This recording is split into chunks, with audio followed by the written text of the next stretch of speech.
அனைவருக்கும் வணக்கம். லட்சுமியா பண்ணையிலேருந்து உங்கள் மகேஸ்வரன். காலையில் வாக்கிங் போயாச்சுங்க. வாக்கிங் போயிட்டு வந்துட்டு தீவனங்கள் அறுத்து வச்சுட்டு எல்லா வேலைகளும் முடிச்சுட்டு ஆஃபீஸ் போனோம்.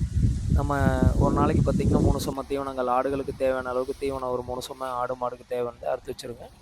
அறுத்து வச்சுட்டு வேலையை முடிச்சுட்டு அடுத்து நம்ம அப்படியே வேலி மசால் போட்டிருக்கோம். வேலி மசால் எப்படி முளைச்சிருக்கு அப்படின்னு பார்க்கலான்ட்டு போனோம். போய் வேலி மசால் பார்க்கும்போது வேலி மசால் நல்லா நீட்டாக வந்திருந்ததுங்க. வேலி மசால் நல்லா நீட்டாக வந்திருந்து அது கூட களைகளும் தொடர்ந்து கூடவே நமக்கு களைகள் தான் எதிரி விவசாயிகளுக்கு. களைகள் வந்து நல்லா வளர்ந்துருந்ததுங்க. அதனால் ஆள் கூப்பிட்டு ஃபோன் பண்ணி சொல்லிவிட்டு அப்படியே கிளம்பி குட்டிகளுக்கு சின்ன குட்டிகள் இருக்குங்க. அந்த குட்டிகளுக்கு அப்படியே அவுத்தியும் வேலி மசாலும் அறுத்துட்டு போய் அப்படியே குட்டிகளுக்கு கட்டுறதுக்கு போனோம். போகும்போது பார்த்திங்கன்னா குட்டிகள் வந்து குழந்தைகள் நம்ம போகும்போதே குழந்தைகள் ஏதாவது ஸ்நாக்ஸ் வாங்கிட்டு வந்தால் பார்க்குற மாதிரி நம்மளை பார்த்தோன்னே ஓடியாந்துதுங்க. வந்த பின்னாடி குட்டிகளுக்கு நீட்டாக கட்டிட்டு சாப்பிட வச்சுட்டு நாம் ஆஃபீஸ் கிளம்பியாச்சு. வீடியோ பார்த்த அனைவருக்கும் நன்றி, வணக்கம்.